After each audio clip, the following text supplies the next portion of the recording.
Okay, so we ended our morning by looking at Danny and identifying what we saw as signs of healthy attachment for Danny, both to his mom and to his dad, right? So what we are going to do now is talk about signs of lack of normal attachment, and then we're going to do another scenario where we find things that show faulty attachment. So this handout that I'm giving you is a table that describes things that you might see in a child that has attachment difficulties. Now you notice that there are three sections here. One is the psychological or behavioral problems. Those are the things that will make the most sense to you, and that's the biggest section. But there's also a section about cognitive difficulties and about developmental problems in children with attachment problems.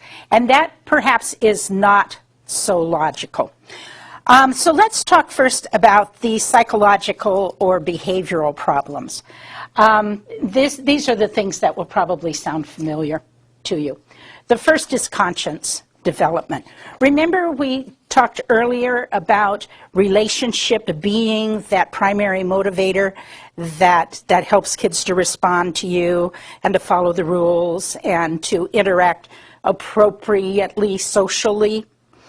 Conscious development is part of that. Kids with attachment difficulties don't have that empathy that people normally do, that children normally do for others.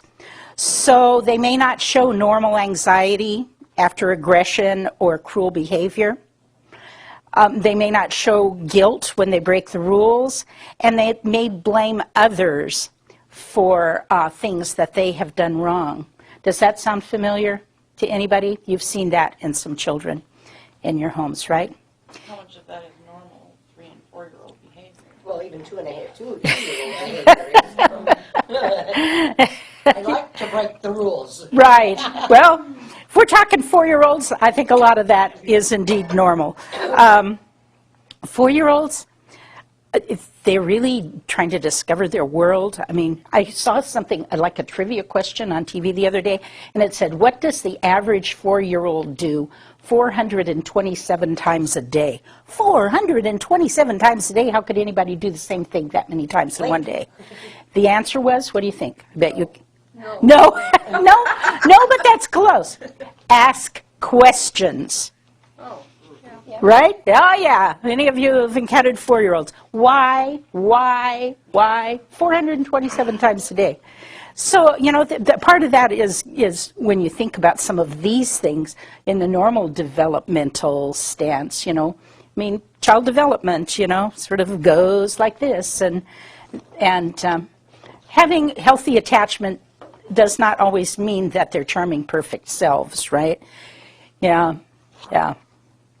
I think 4-year-olds, one of the things that 4-year-olds have in common with the mal-attached child is telling lies and making up stories. It's just a 4-year-old thing, you know. It's like, you know, there was actually, I read when I was in Hawaii with my family in February, and I have a 4-year-old grandchild, so I am particularly attuned to these things. And there was, you know, a story, an anecdote in the Reader's Digest, you know how they are, about a 4-year-old child who was having trouble telling the truth, and I'm not going to get this right, but it was something like, I bet you if I told you, so something about being eaten by an alligator, you know, as of like a tall tale. And the child responded, well, I was eaten by an alligator once, you know. So now whenever my grandson, you know, tells like a tall tale like that, I say to my daughter, and he was eaten by an alligator once. Okay, anyway, back on topic. Impulse control. Also perhaps a difficult thing for a normal 4-year-old. But impulse control, has to do with understanding cause and effect, being able to project into the future and predict what's going to happen as a result of a behavior. And these are kids that don't do that well. So they don't have any control over their impulses. They look for external controls and, by the way, perhaps try to beat those external controls whenever possible. Don't have any foresight. Self-esteem. They don't get satisfaction from tasks well done, such as other kids do, because, if you're not attached to another person, then them giving you positive reinforcement doesn't have the same impact. See self as undeserving, see self as incapable of change, has difficulty having fun. Interpersonal interactions, lacks trust in others, demands affection but lacks depth in relationships, exhibits hostile dependency, needs to be in control of all situations, has impaired social maturity. Do any of those things sound familiar to you, kids that you've had in your homes? And emotions. These are kids that don't recognize their own feelings. I said earlier when we were talking about the arousal relaxation cycle that helping kids during that quiescent period put words to their feelings is a real powerful thing related to this particular ones. Has difficulty expressing feelings. Has difficulty recognizing feelings in others. That's a big piece of the empathy thing. They don't see what others are feeling. So those are things that when you think about it and you think about what we read and what we've talked about, can make some sense, right? And most of you have said that you've seen this in some of the children in your homes. Okay, let's talk about cognitive problems. These are not so logical. Trouble with basic cause and effect. Trouble with logical thinking, confused thought processes, difficulty thinking ahead, impaired sense of time, difficulties with abstract thinking. So these are all higher level cognitive things. Do you know that children with attachment problems often, not always, but often have difficulty with math in school?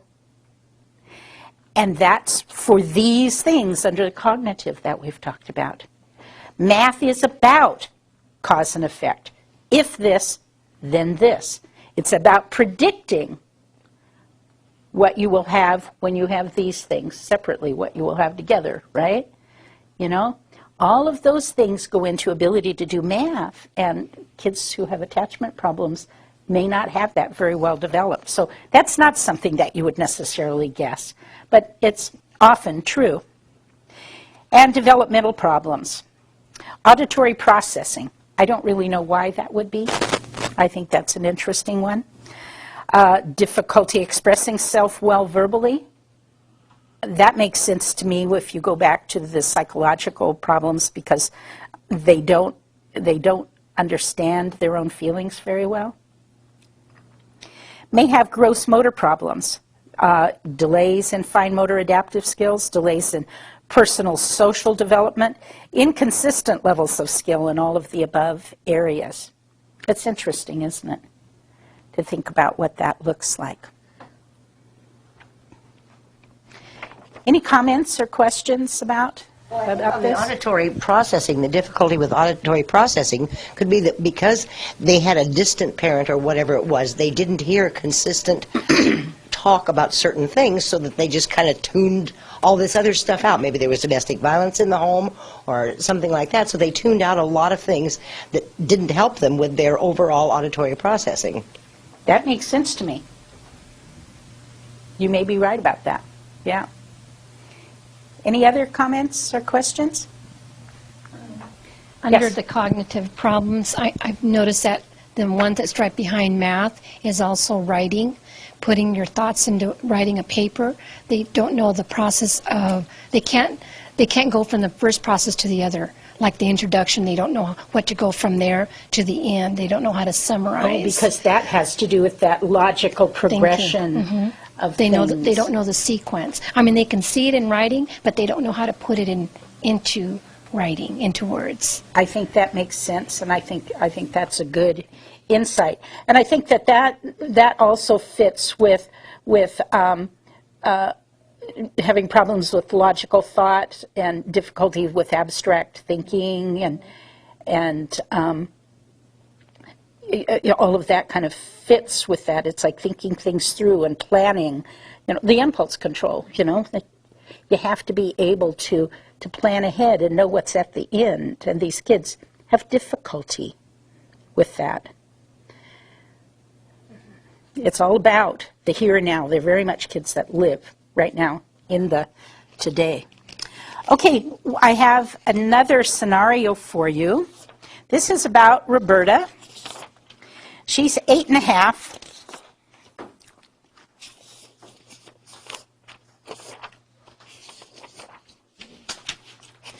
And we'll do this like we did before. We'll spend about 10 minutes reading Roberta and talking to your partner about this. And then your task will be to come up with some things that you see in this scenario that seem to indicate that Roberta may have some difficulties with attachment. Okay? Okay, so you've all read this. You had a chance to discuss with your partner. What are some of the things that you found that you thought were indicators of lack of attachment for Roberta?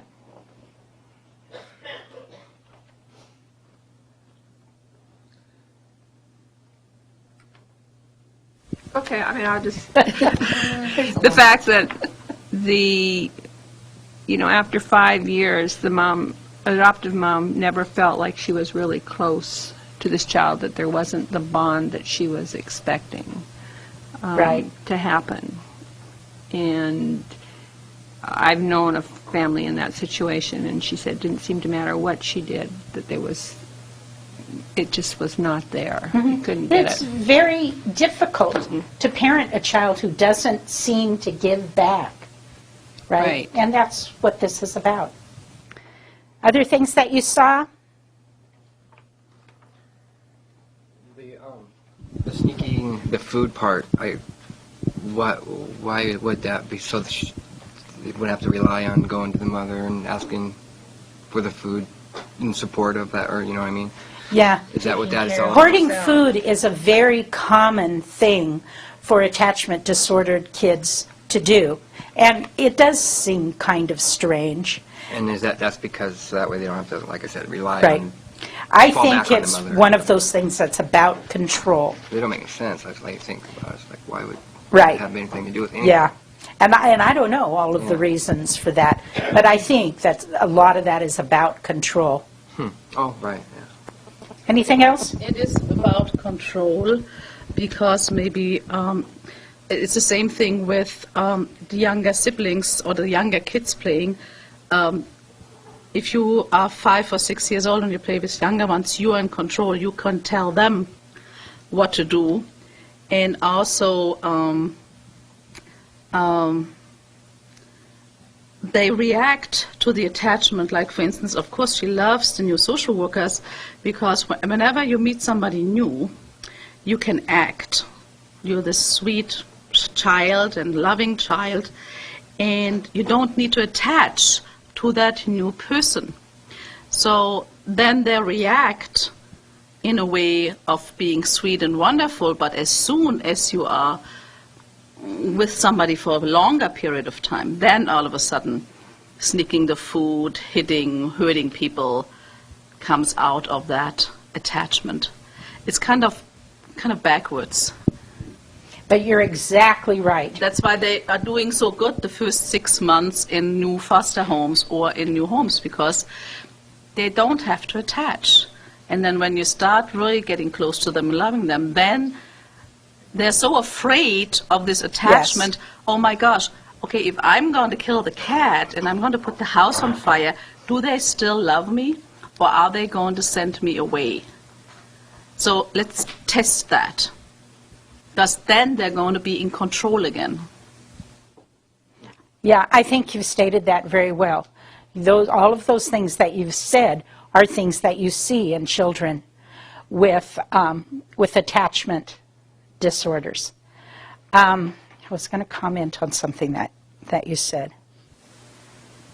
The reaction to it. It took me a long time to understand that. Like when you said you give so much and they don't show it. They That's don't right. show the affection. They don't Yeah. say, oh, Mom, thanks for this wonderful day or something. Actually, they boycott it. If you look for, okay, let's have a wonderful day, we're going to go to the zoo, and that's going to be so great, and this is what families do. 99.9% of the time they either boycott it or they do something during this time because they don't deserve it. Oh my gosh, I can't be happy. What am I going to do with that feeling? And that's what I learned through the kids that I had. You're right. You're right. I remember what I was going to say. These are kids who are often exceedingly charming. Absolutely. Exceedingly charming. And make you feel, perhaps, like you are, the most important person, the most special person, the most perfect person in the world. Don't fall for it. That's all a manipulation. Right? But what if they have blue eyes and freckles and red hair? You fall for it. I had that child on my case show. She was 5. She was the scariest 5-year-old I have ever seen. And she said exactly some of these things that Roberta said. She used to say, oh, I love it when I get a new foster mom. I love it when I get a new social worker. It's like, oh, yeah, someone new to manipulate, huh? She used to just run chills up my back sometimes because, she was cute and charming and... I think we're talking about Christy, aren't we? That wasn't this child's name, but probably came from the same place. Well, I'm in a support group here in town for reactive attachment.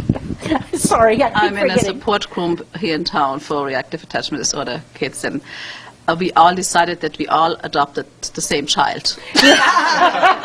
And it's amazing because mine is now 10, and some of their kids are in their 20s and have kids themselves.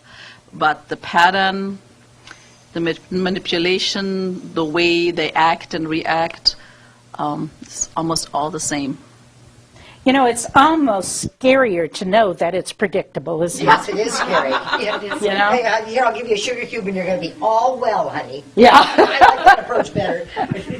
That's one of the reasons why they teach us in the training is where the kids have to go through this honeymoon stage. They're just charming and they just want to feel like part of the family right away. But yet when they start trusting you, and then they start backing up. They start backing off. They start pitting, the other siblings against each other and starting things. And I know that because I just went through this. And you can give them all the attention that you want. You can get them involved in activities and, swimming lessons, bowling, whatever. They'll turn around and say, they didn't make me feel part of the family. I'm not happy here anymore. Right. And- Yeah. and so- right. Yes, you told me that before. And here we've got Roberta manipulating her teacher into buying sandals. Exactly. Well, that's what I didn't understand with this, the buying the sandals, and then the teacher comments, just seem to need more love. That's not what it's about. and I don't know, right from the beginning, I'm here, Roberta was 1 when she was abandoned, 2 when she got adopted. It also seemed that the foster parent needed some more support and help within these 5 years. And then the comments from some of the professionals are not necessarily very supportive in this statement here. Uh-huh. So she was very young, but she still had pretty severe attachment disorder. Any other comments? She also had the developmental problems where she was having she was anoretic, where she had issues with that. I mean, as far as not being able to control herself and not following through, like her chores. She can be charming and help, the mom, but yet she would forget, what she had to do as far as her responsibilities. There is one other thing that I noticed she was doing. She basically wanted to be in control. I think that was one of the biggest thing, was she wanted to have control and be in control. And most of the time I find that these kids not only come just with the attachment, almost all of them have attention deficit disorder or ADHD, and that's also very similar because, the classes that I took with the ADHD, we made lists of, sometimes it can fall into similarities, how they, she couldn't concentrate on finishing the task. Yes, this has to do with attachment, but probably there's also some attention deficit disorder or hyperattention deficit disorder. Well, let me reframe that a little bit. Okay. You were right. That's absolutely true. But there's attention deficit disorder, and then there are other things like attachment disorder where ADHD or attention deficit is one of the symptoms. It's not the clinical ADHD, but it's there as a part of that attachment disorder. Another place where that will show up, and we'll talk more about that in a bit when we talk about the brain development, is kids who have experienced a lot of trauma in their lives sort of live in a state of hypervigilance. And that's what you're talking. They're always then having to pay attention to all of these things in their environment, and therefore aren't able to, focus on school or whatever, because they have to be out here looking at all of these other things. There's nothing carefree about their lives. And what does that look like? That looks like an inability to attend, right? So we've got ADHD as a clinical diagnosis over here, but then ADHD shows up here. Many children in the foster care system have diagnosis of ADHD. I think probably only a small percent of them have it because there's something organic or chemical going on. I think most of them have it because they've had traumatic experiences in their life, or they have attachment problems, or other things that make it difficult for them to focus,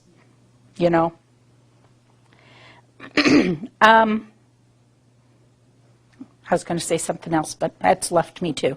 Any other comments about that? Okay.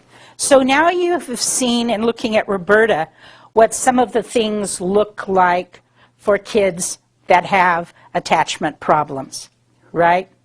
What I'm handing out to you now is a PowerPoint presentation that was created by Connell Watkins, and he is with the Attachment Center at Evergreen. And actually, that's the place that Vera Fahlberg used to work. So this is a place that focuses a lot on helping children to attach in adoptive families. I give this to you more as a resource. We won't spend a lot of time talking about it, but I think that he says some important things about attachment in here. Look at the 5 factors of bonding slide. It talks about activities that can help to enhance that attachment. Eye contact, touch, movement, smiles, laughter. I think that's good information. You'll notice that this talks about activities on the parent's terms. Now, he says that in various places in this PowerPoint, doing these things on the parent's terms. And in some ways, I think that's kind of counterintuitive, because I think parents would tend to think that they need to go, and meet the child. And yes, there needs to be that. We talked about having that flexibility and the ability to adapt is critical. But having the parent provide the structure for this is what helps to include the child, to draw that child into the family and connect the child with the family and the family members. So all of these things, it talks about singing a song together, saying nursery rhymes, etc., according to the parents' terms, the parents' biorhythms, it says. So that sort of gets the kid in sync with the family. So I think that's an interesting way to look at it. I wouldn't have thought of that, actually.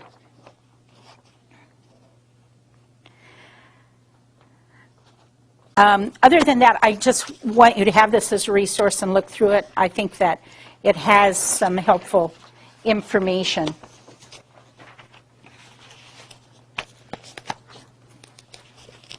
What I'm giving you now is my list.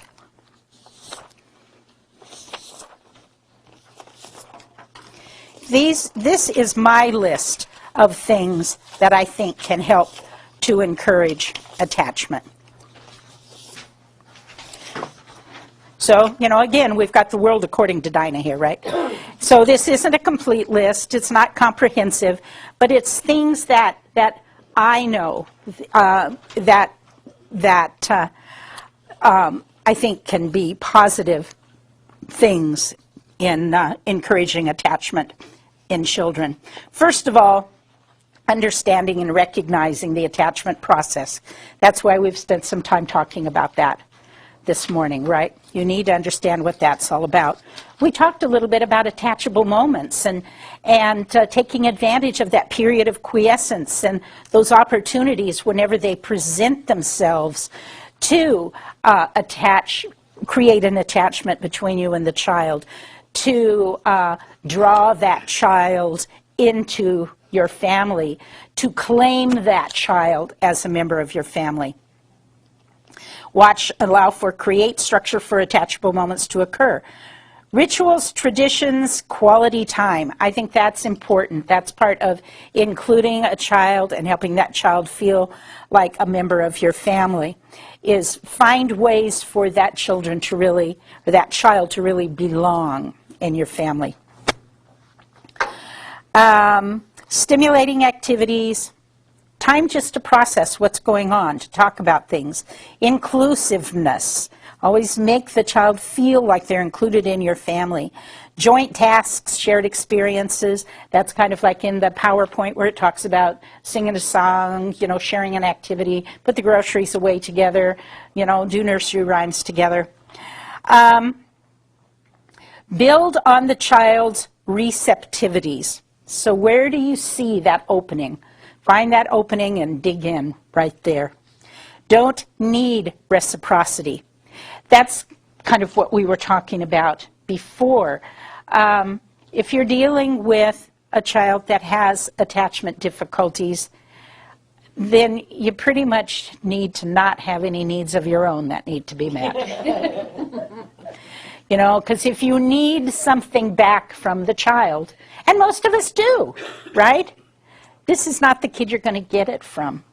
So if there's a way that you can get your needs met elsewhere, then you're probably going to have a better run with the attachment disordered child. Let the child decide how tightly to tie the knot. Create the opportunity for manipulate the environment to create win-win outcomes. Remember that this is a kid who wants control, right? So how can you show them? How can you demonstrate to them that they can win, but everybody else can too? Games, activities with common goals. That's on that PowerPoint. Change the definition of winning. That kind of goes with the win-win thing. Help the child put words to feelings and validate their feelings. We've talked about that. Don't be afraid of feelings. Evaluate any acting out behavior from the child in terms of the child's attachment issues. Practice and encourage the child to practice what doesn't come naturally. That means practice activities, not emotions. Fake it till you make it. Remember the essential connections. Be aware of the power of touch, eye contact, and other intimate connections, but use them carefully with the child's comfort zone in mind. Help the child learn their own boundaries. These are kids that often don't know where they stop and another person starts. Respect their space, help them develop a sense of self-esteem. Be careful about touch, define parameters for behavior, for respect for others, for dependence and independence. Retrace or redo missed developmental tasks. Take satisfaction and encourage the child to take satisfaction in small victories. Remind the child how courageous he or she is. I kind of like that one, you know. These kids need and have a lot of courage. Help the child resolve grief and loss issues from the past. Facilitate appropriate transitions to a new home, school, changes in family membership. Include all family members in this. Help the child to discover and celebrate their personal history. Help the child to resolve any loyalty issues. Honor and celebrate the child's personal and cultural history. Hang in there. Patience, patience, patience. So this is my list. I want to go back to that one about helping the child to resolve grief and loss issues. We haven't talked about that yet, but I think that it is important to recognize that some of the behaviors that you will see in kids and need to help them through are about their experience of separation and loss related to their situation of being in foster care. Most of you are probably familiar to some degree with the Elizabeth Kubler-Ross model of grief. Are you familiar with that?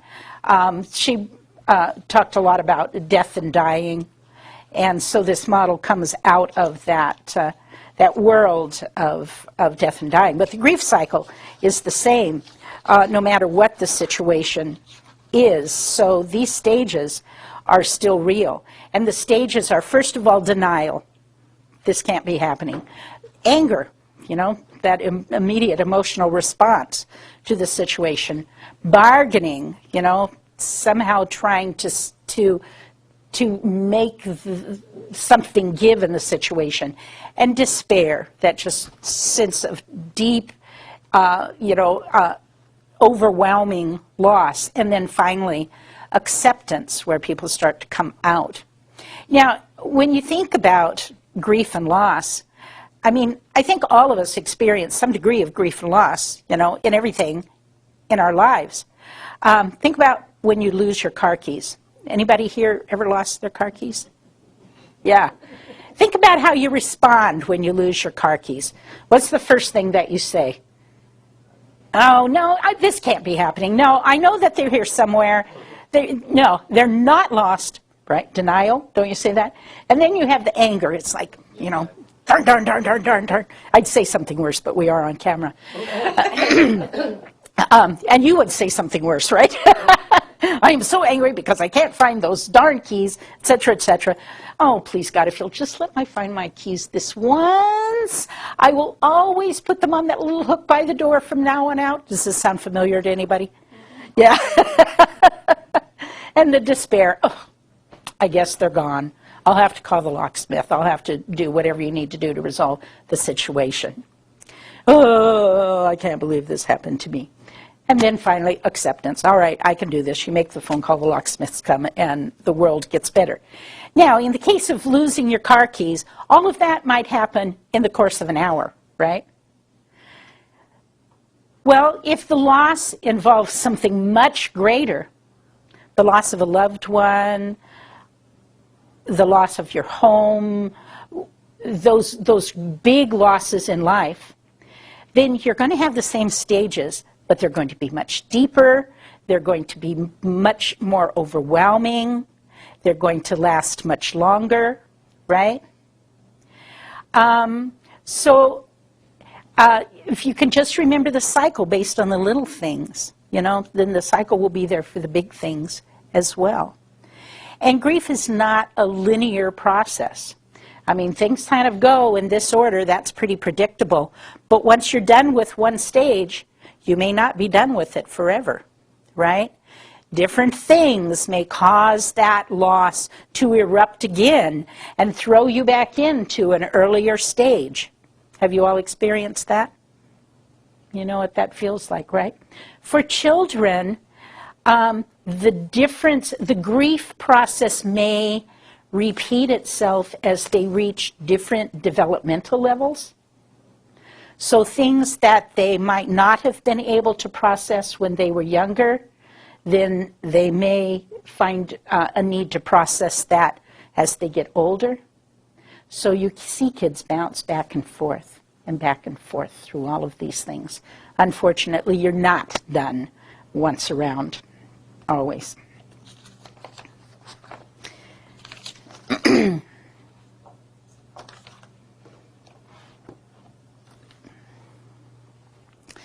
Okay, let's talk a little bit about some of the early brain development stuff now.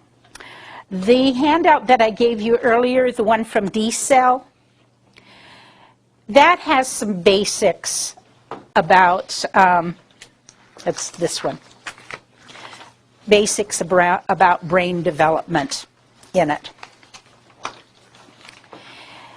This whole thing about brain development is maybe, about a dozen years old.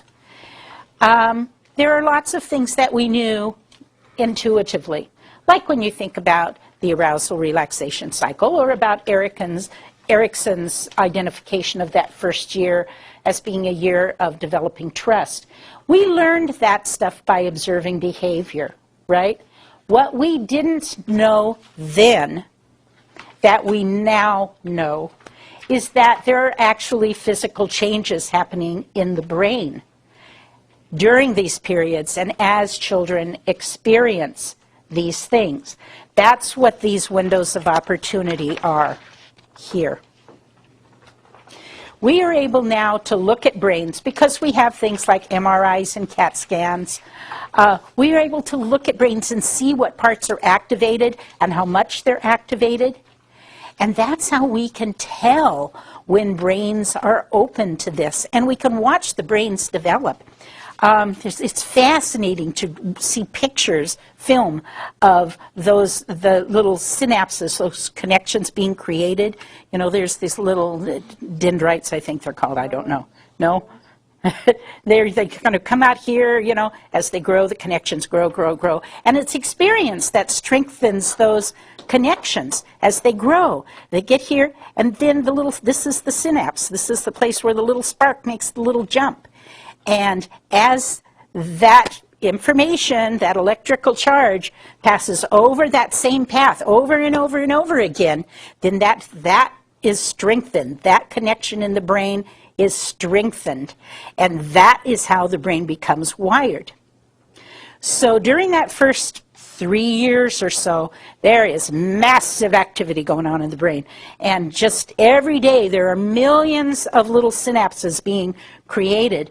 And you see, you know, a brain of like a 5 or 6 year old, and it's just a mass of connections, because every time they've had an experience, even from prenatally, then, you know, there are additional connections made, and those connections that are used often are strengthened.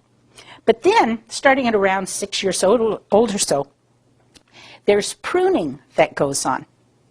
Just like you prune a tree, you get rid of the unhealthy, unused branches, and that makes the healthy ones stronger.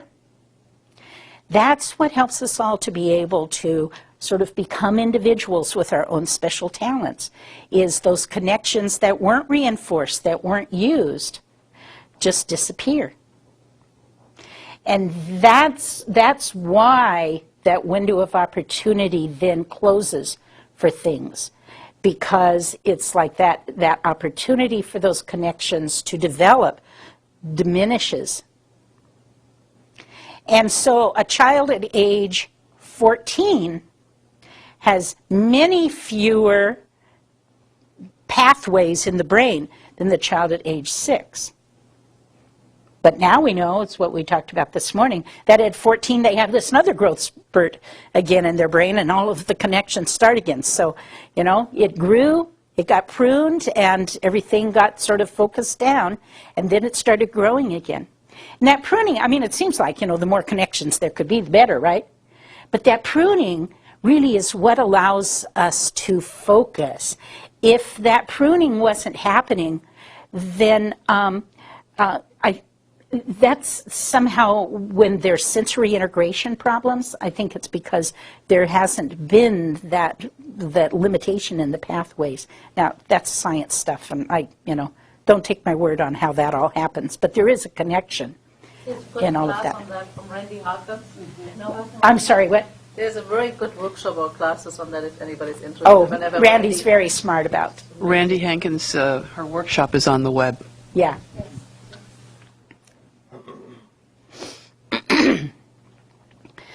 So, I think it's fascinating to me. When I first heard this back in the mid-90s, I was just captured by this idea and about how it all fit together with the attachment and stuff and what we know about that. And the person that I first heard it from is Dr. Bruce Perry. Have any of you heard that name? Bruce Perry is from Texas, Baylor University. He's a researcher and a doctor. And his area of specialization is children and trauma. And, these researchers are always looking for, like, pure events to study, For him, that pure event was the Branch Davidian thing in Waco. You all remember that, right? Because he then studied the children that came out of the Branch Davidian compound to look at the impact of trauma on them. And he discovered some fascinating things. One of the stories that he tells is about going to visit. There were a group of the children that had come out of the compound that were living together. It must have been like a receiving center or something. I don't know exactly. But a bunch of them were together. My sense was it was staffed, not like foster parents, but, rotating professional kind of staff. And he went to visit there to do something, part of his research with these kids. And the staff person that answered the door said, "Oh, why are you bothering these little kids? Just let them be kids, Just look at them, they're being normal, they're playing, they're fine. Go away." And the kids were doing normal things. Some of them were playing. There were a couple of them that were watching TV. And there was a little girl who was like 5 or 6 who had fallen asleep on the couch watching TV. And Bruce Perry said, "See that little girl over there on the couch? I want you to go take her pulse."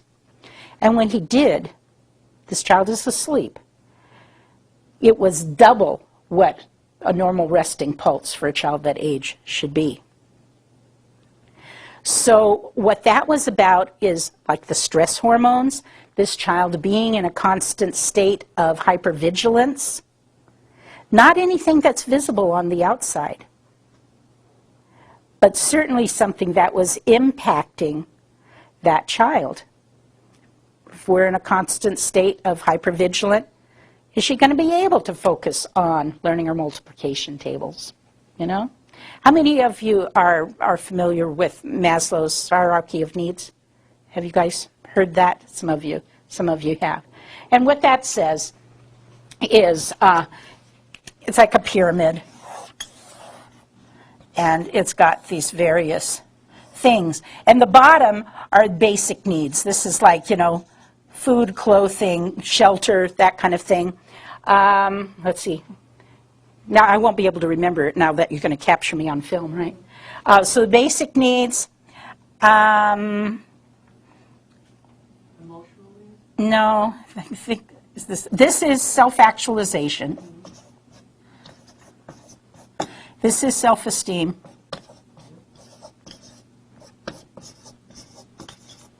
This is belonging. And this is, I can't remember what the word is that goes there, but it's like, it's the more social kind of needs.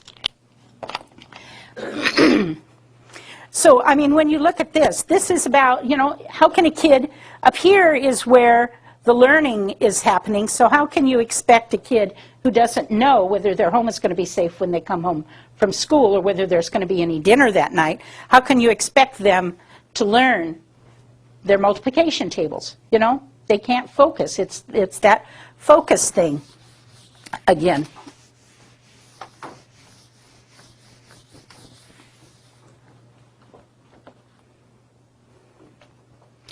So we have to get down to the basic things before we can move to the higher level things. So Bruce Perry was one of the folks that was instrumental in looking at trauma and the brain. I'm going to back up just a little bit and give you an article. This was out of the Time magazine in 1997 when this stuff was first kind of coming into the mainstream. I figure it's the mainstream when something becomes like the cover story on Time magazine, right? And I think there was also, you know, an article in Time or in Newsweek magazine about the same thing.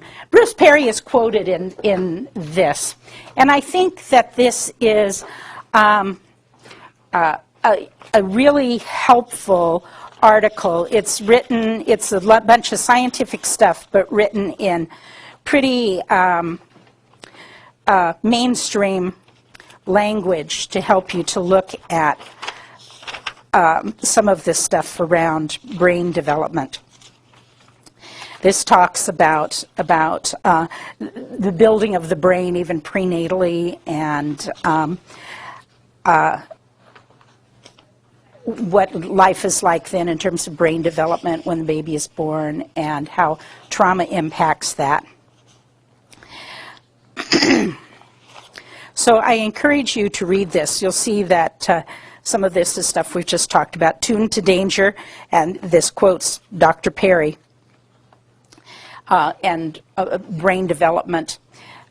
One thing that I will say about that related to trauma, and one of the reasons that's so impactful, is that the production of serotonin, again, this is scientific stuff, so I'm saying this in very unscientific terms. The production of serotonin is inhibited by stress hormones. So when you have your brain bathe in stress hormones instead of in serotonin, then you're going to have a whole different developmental process in your brain. This one is out of the New York Times.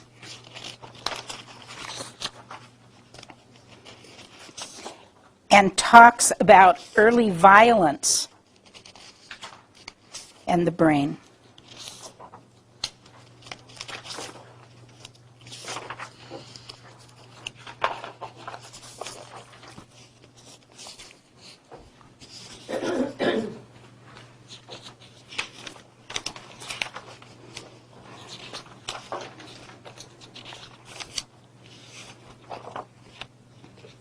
Again, these are mostly resources for you. We won't spend a lot of time talking about them, but this article is the one that talks about the stress hormones. Vasopressin is the one that they talk about and what that means for those brain connections. This one came out of the Seattle Times, but it was one of those that was on AP or whatever, so it wasn't exclusive to Seattle. Fear changes a brain. That's one of the things that Dr. Perry always says. Actually, what he said is experience changes the brain. Everything we do, everything that happens to us has a physiological impact on our brains. And that change can be either impacted negatively or impacted positively.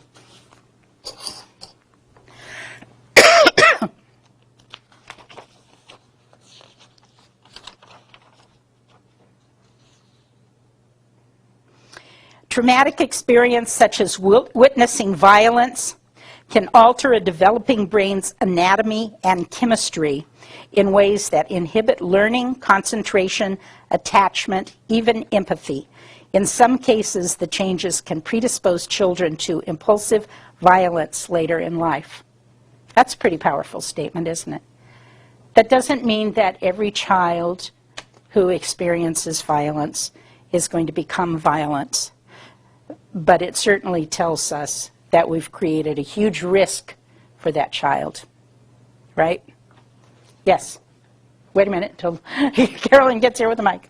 So if a child, let's say prior to their year, experienced or was exposed to domestic violence, continual domestic violence, and now that they're older, let's say 2-3 years old, are they going to continue having that fear?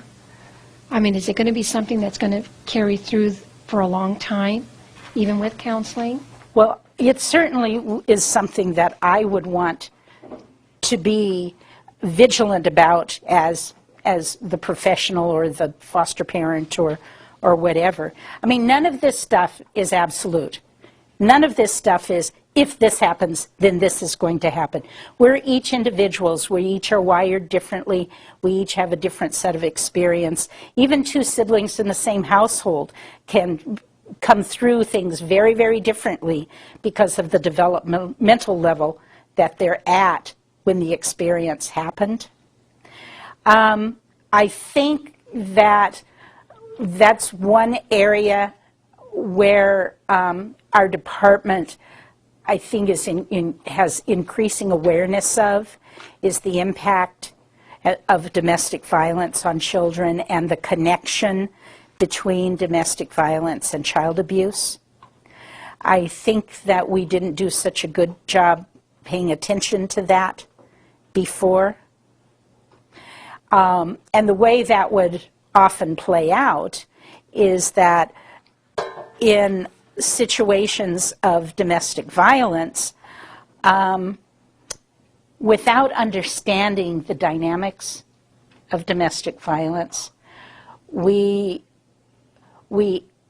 laid a lot of blame on the non-perpetrating parent who was also a victim. You know, we blamed a mother for not protecting her child from the perpetrator, whereas if we understood that she too was a victim, we would understand that she wasn't in a position to protect that child. I know that there have been situations at various times where we've said to a parent, it's your job to keep him out of the house. You know, if you let him back in here, then your child is going to be removed. But we're saying that to someone who, as a victim, doesn't have the power to keep the perpetrator out of the house. So that's not good. It's very important that we have that understanding of the dynamics and of the dynamics of the whole domestic violence cycle and the impact on children. That's not exactly an answer to your question. I guess going back to your question, I would say children who have experienced, either directly or indirectly, domestic violence. There are some people that think there's more harm in watching violence than there is in being the victim of violence. Probably need some professional help to get past those things in order to understand it, put it all in perspective, and find ways of their own to learn better coping strategies for themselves as individuals. Does that help? That does help. Okay.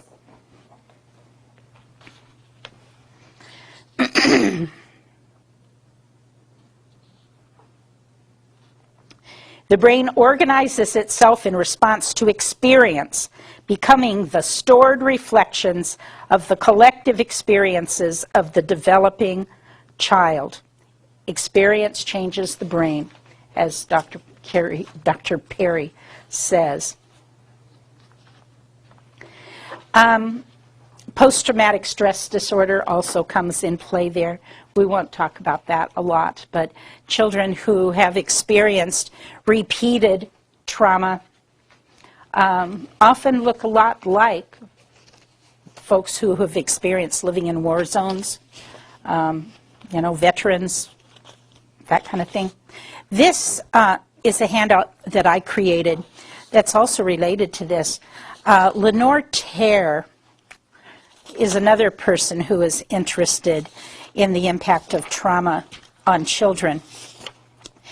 And her pure event to study was the Chowchilla bus hijacking. Do you guys all remember this? This is pretty old now. I don't know, must be 25 years old. So only the old people remember it, is it? Yeah. It's back in my remembrance zone. Yeah.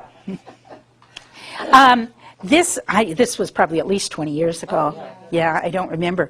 But in Chowchilla, California, there was a school bus of children that was hijacked.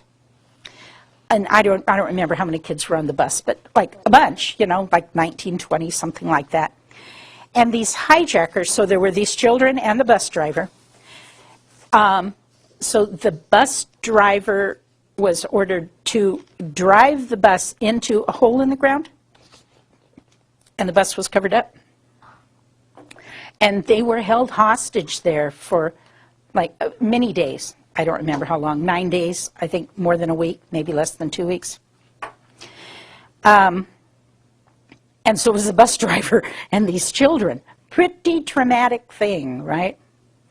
And so when the bus finally was rescued, Lenore Terr was one of the people that went and looked at how these children coped with that particular trauma and how that impacted them on a long-term basis. And this is my diagram of how that played out. And basically what she found out is that children for whom this was a singular trauma, they had normal, happy little children lives until this one thing happened, not to diminish in any way the horror of being kidnapped and buried in the ground, right? These kids were able to work their way through the process and get over it with help over a period of time. Children for whom this was one more episode of chronic trauma, the children, for instance, who did have abuse or domestic violence or some other thing that caused them a traumatic, stressful reaction chronically in their lives, had a much more difficult time getting through this. The kids with chronic trauma tended to play this over and over and over and over again in their lives. And while the singular trauma kids did too, they played through it and then they moved on, whereas this kids were like stuck like a broken record. So I think that that's interesting to think about in terms of the toll that repeated trauma can take on kids. This one that I'm giving you now came out from the American Academy of Pediatrics. I particularly like this because this attachment and brain development stuff is something that really is pretty close to my heart. And so after talking about this for years and, training folks to it and sharing my ideas about it, I was exceedingly pleased when the doctors said the same thing. It really made me feel empowered, I got to tell you, to know that the doctors then were recognizing exactly the same thing. Their approach is a little broader. They're really talking about developmental issues, all of the problem areas for young children who are in foster care. It acknowledges that children who are in foster care have disproportionately high rates of physical, developmental, and mental health issues than other kids, and often have unmet needs. We do know that. We know that pretty well. We know that during the first 3 to 4 years, the anatomical brain structures that govern personality traits, learning processing, coping with stress and emotions are established, strengthened, and made permanent. We just talked about that, didn't we? I like it that the doctors are hearing that message as well. We know that emotional and cognitive disruptions in the early lives of children have the potential to impair brain development. Abused and neglected children in or out of foster care are at great risk for not forming healthy attachments to anyone. We've talked about that today, haven't we? Having at least one adult who is devoted to and loves a child unconditionally, who is prepared to accept and value that child for a long time, is key to helping a child overcome the stress and trauma of abuse and neglect. And that is a really, really important statement. You probably have all heard that one significant adult can make all the difference for a child. The emotional consequences of multiple placements or disruptions are likely to be harmful at any age, and the premature return of a child to the biological parents often results in return to foster care or ongoing emotional trauma to children. That's one of the things that we have discovered in our state as we've looked at our own statistics, is that we do a pretty good job about getting kids home. What's not good about that is we have an inordinately high number of kids who return to the system. So having that success on one front without success on the other is not a good thing. It means that somewhere we're missing something in returning those kids home, whether it's returning them too soon or not making sure there's adequate support or services once they are returned. I don't know. But that's one of the areas where this state really needs to work on things. Physical and mental abuse during the first few years of life tends to fix the brain in an acute stress response mode that makes the child respond in a hypervigilant, fearful manner. We talked about that, didn't we? Neglect. Neglect is a biggie. Most cases that come into our system come in for neglect as opposed to abuse. Neglect has very profound and long-lasting consequences on all aspects of child development. Poor attachment formation, under-stimulation, developmental delay, poor physical development, and antisocial behavior. Does that sound like some of the things we've talked about today? Yeah. After the first several years of a child's life, patterns of interaction with the world are formed, both psychologically and in the brain structure, making it more difficult, though still possible, to improve a child's physical, cognitive, and emotional abilities. So that gets at some of that window of opportunity stuff. But they did say here, but still possible, didn't they? So that's a good thing. That's a good thing. It says in here that placement with relatives is better for kids than placement in foster homes. A young child's trust, love, and identification are based on uninterrupted day-to-day relationships. Did you get that from what we talked about today? We kind of talked about that, didn't we? So you can see this is kind of a summary article that has lots of important stuff.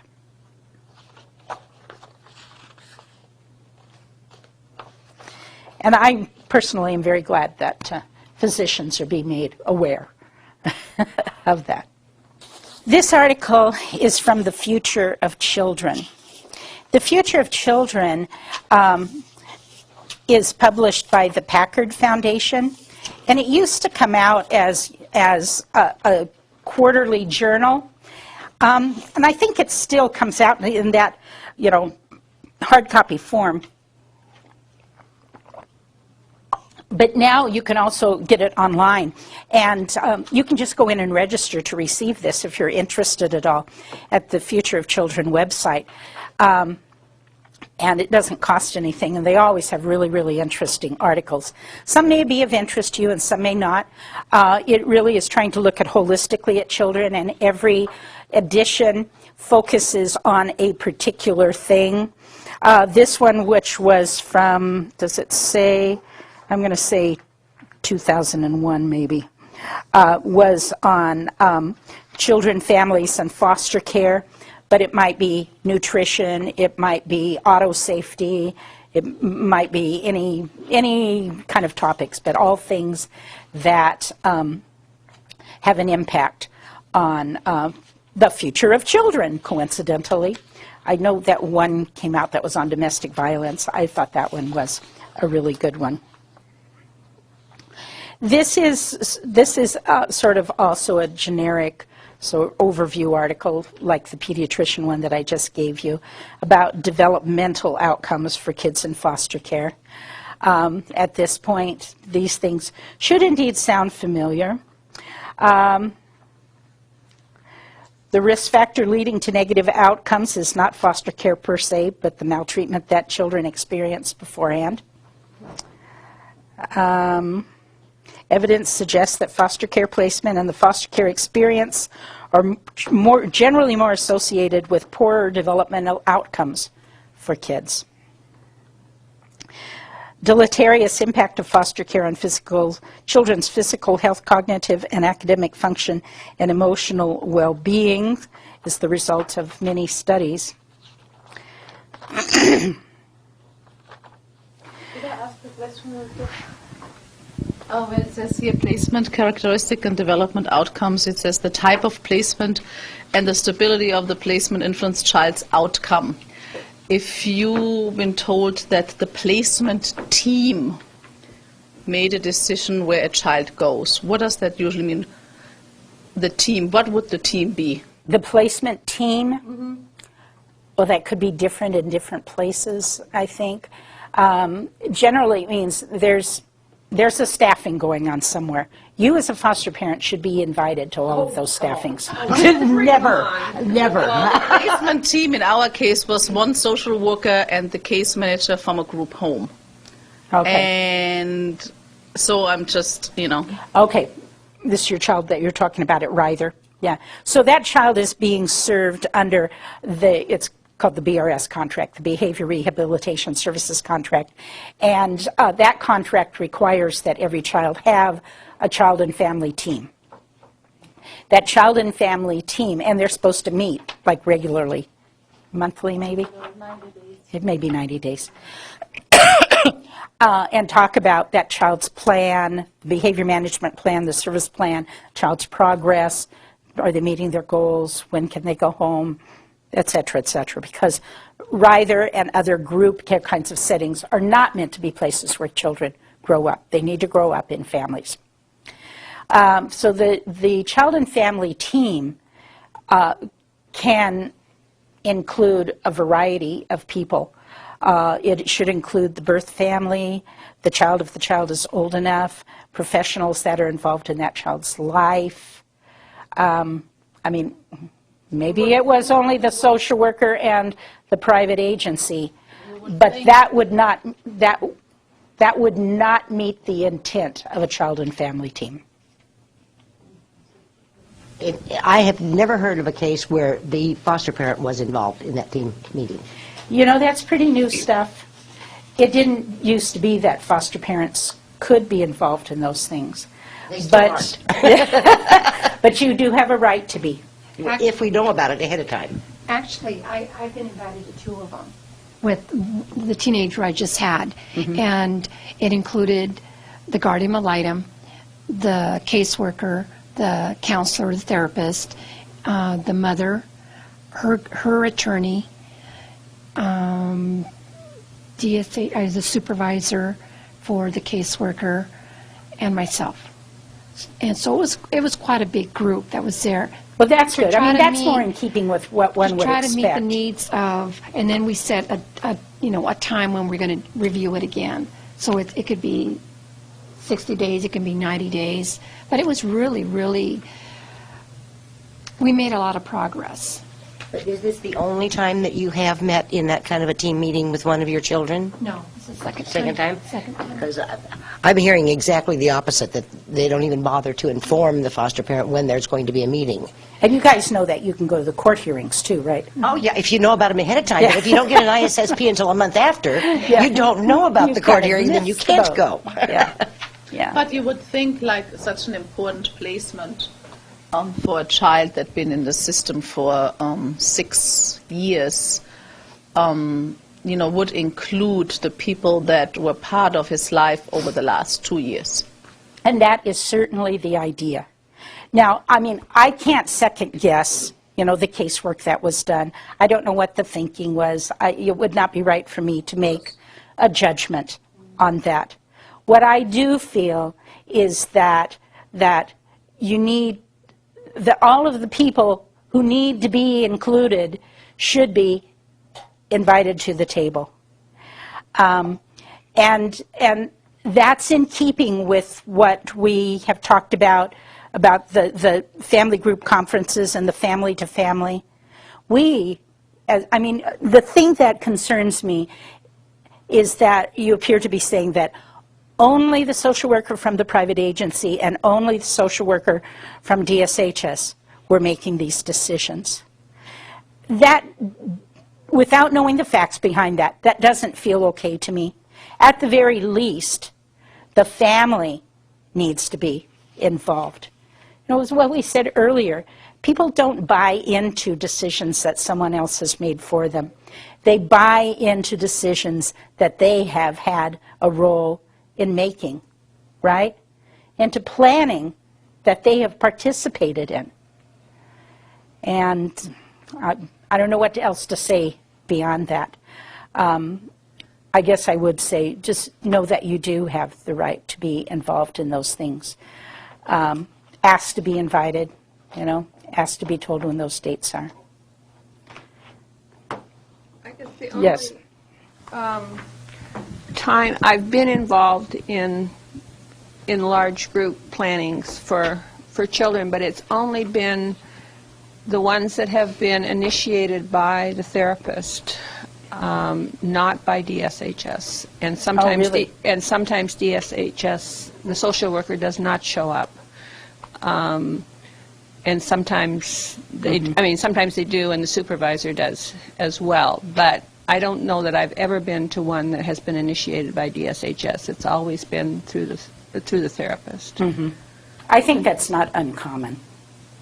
Okay. And that's all right as long as you get invited.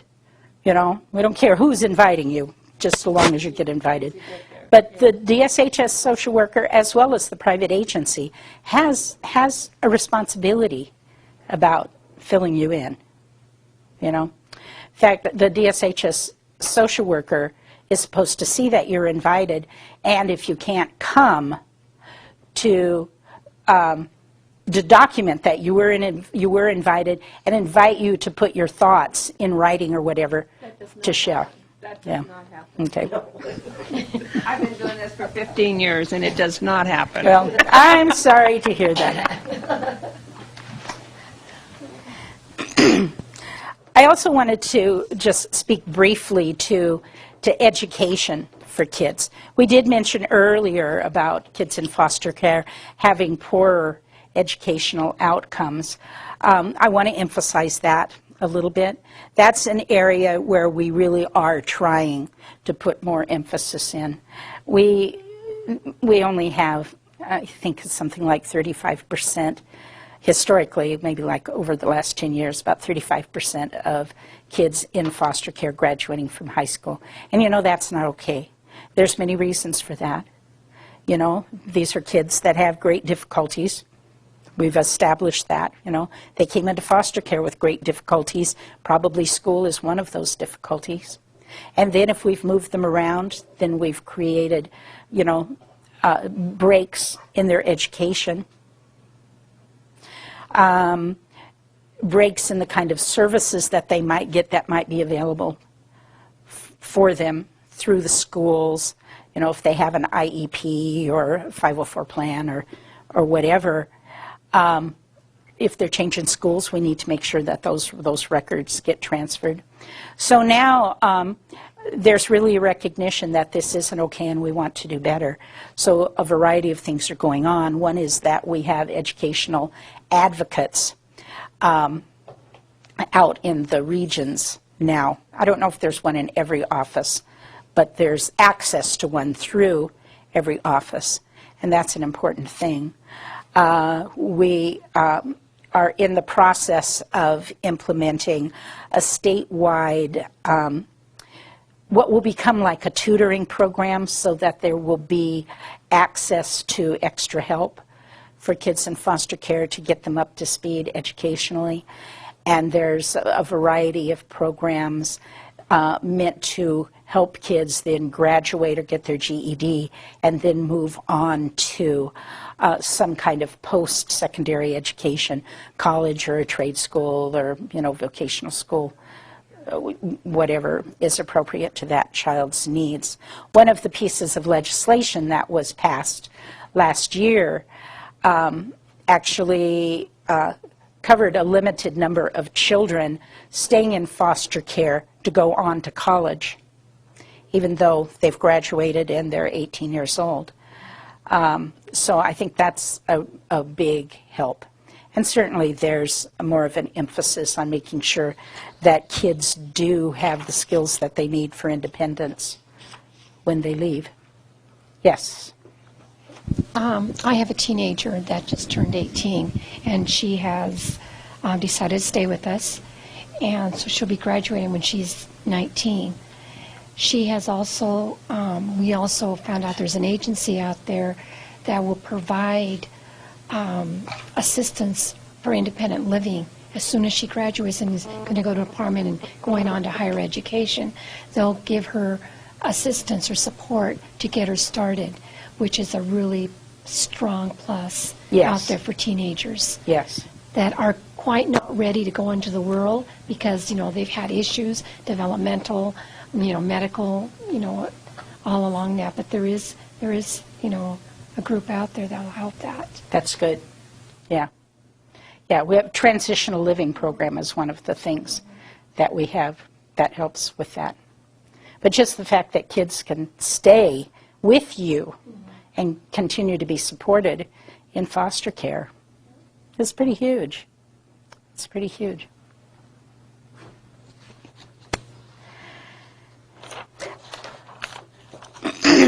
I want to end the day by reading you something. This is a child's view of getting ready to be adopted after having been through the foster care system. And I think that it just kind of puts a real face and a real heart on the issues that we've been talking about today. I want to talk with you about what it feels like getting ready to be adopted. When you are a little kid who's already had about 100 mothers, when you can barely remember what your first mother smelled like, when everyone spoke a different language in the place where you were born than in the place you are now, when some of the people who took care of you were called foster parents, and you didn't know what that meant except something about they weren't going to stick around.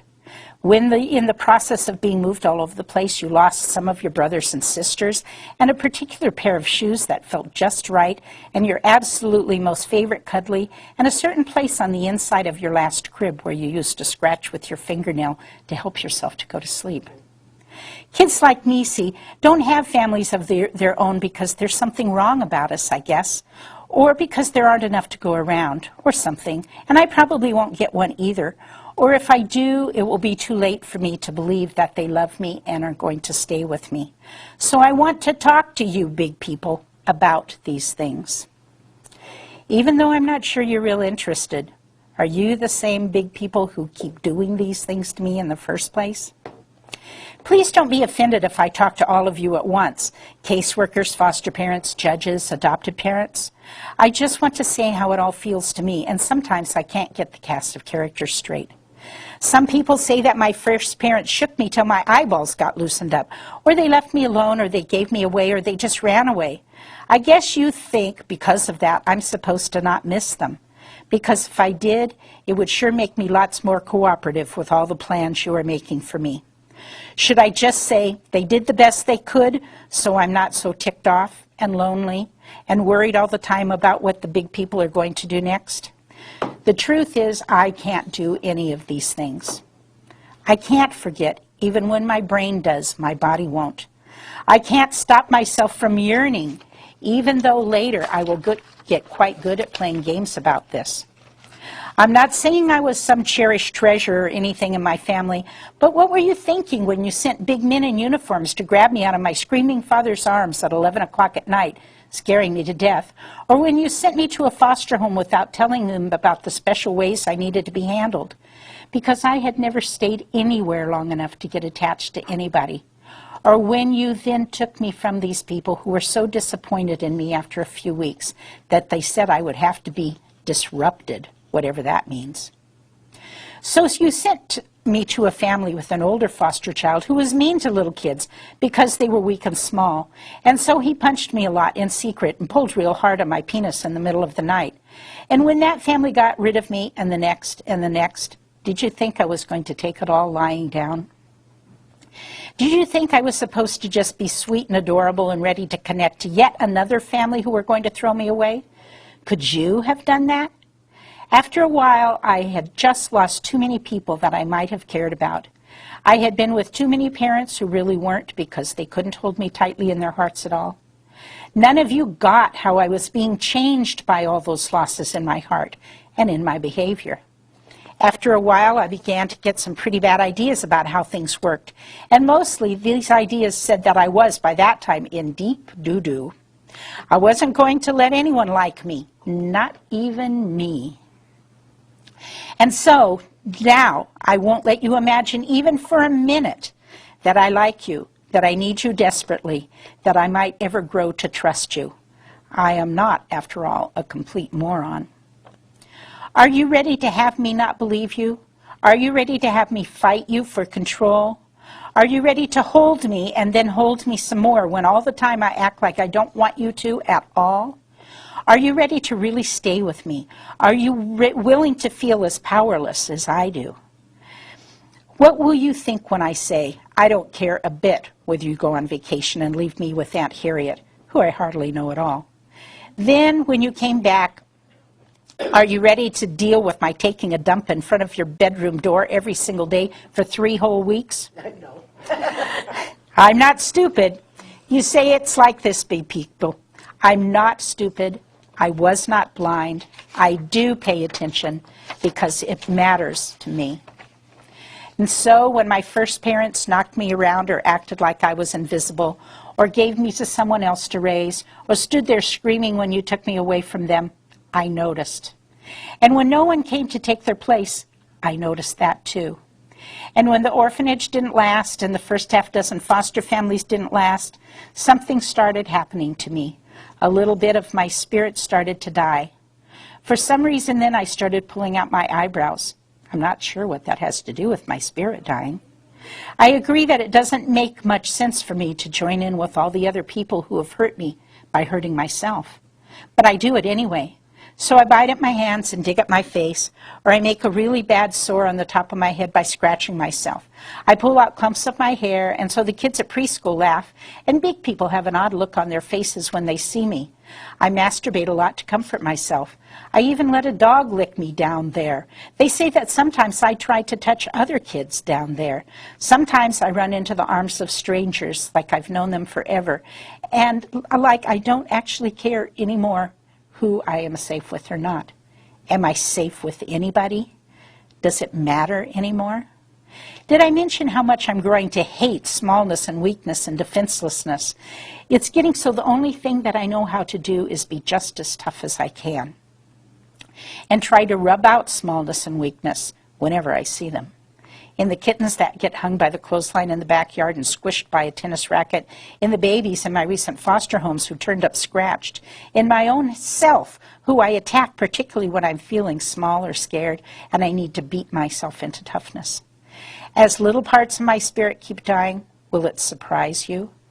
Will it surprise you that I'm not exactly going to be overjoyed when you say that you have permanent parents for me? Did you honestly think I was going to say, oh, I get it, you were just kidding all those other times, but this time you really mean it? And so, do you want to hear something funny? Just about the time I'm ready to get what everyone thought I needed, parents who are actually never going to leave me, I'm going to get just a tad weird. I'm going to start banging my head more than I did before. I might start acting like a baby again.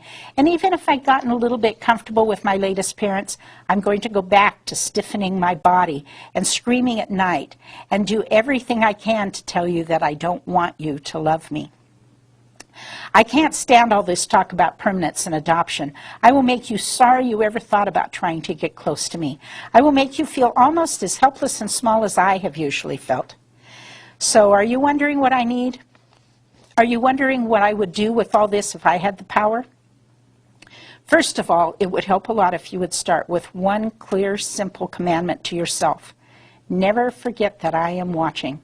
Never forget that every single thing you do matters immensely to me, even when I work like crazy to make you think that it does not. And I will remember. You may be able to get away with treating me as if I'm invisible for a while. Perhaps long enough to disrupt me or move yourself to a different casework job. But in your heart of hearts, you know, I was there watching. And I was having deep feelings about what was happening to me. And I needed someone to act as if it mattered. Hugely. Second, don't imagine that I will ever stop yearning for my birth family, even though, as in other things, I will pretend otherwise. Help me find somewhere to keep a connection with them, even if I never see them again. Bring out pictures or a life book and hold me while I rage or sob or stare, or all of these things at once, and understand that none of this is a reflection on you. Don't be surprised when I come back from a visit with them, peeing my pants or throwing a tantrum in the bath that night. I told you things matter to me. So I'm going to have feelings about things that matter to me. Third, it would help a lot if you would make the decisions that you need to make and stick with them. Some days I think my mind is going to explode because I know something is going on in my life, but I can't tell what it is. Later I'll learn that there was a court hearing that day and everyone in my life was wrought up. And then it was continued, whatever that means, except mostly that nothing is getting decided and I still don't have a family. I don't get to make the decisions. You do. So have the courage to make them so that I can get a life. Fourth, it would mean a lot to me if you would take good care of my foster family. They have their hands full. Sometimes they don't know what to do with me. So make sure that everyone is there to answer their questions, to encourage them, to help them understand me better. You won't like what will happen if I keep getting disrupted. And the only way I can think of to prevent that is to take extra good care of the people who are taking care of me. So have I told you everything that you wanted to know? Have I helped you to understand how we feel? All of us kids who fell into the world of foster care and adoption. I know it is a burden for you to think so carefully about me. And I know that you might get a little nervous to realize that I'm watching and affected by all that you do. But you won't be sorry if you take me seriously. Someday, see, I will be big people. Give that a thought.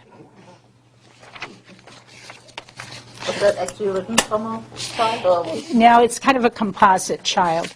The person that wrote this together, his name is Michael Trout, and he's the director of the Infant Parent Institute in Illinois. It was his attempt to take what he's experienced with a lot of children and try and put some words to what they're thinking and experiencing. I can't think of the book, but there is a book out that reminded me a lot of it. It's a very small book on reactive attachment. I can't think of it, but I was trying to remember it to let everybody know. It's an amazing book. It's written from a child. Is it? That really is I impacting, forgot the isn't it? name, something about love, attachment. Nobody knows it. It's a very small book. It's very, very good. Yeah. And pretty much says the same thing. To me, the important thing about this information is not just getting it into your head, but getting it into your heart. You know, that's where we remember it, as if it gets into our hearts. You know, and I think it's easy to forget the emotion in all of this, and I think it's just essential that we remember the emotion in all of this.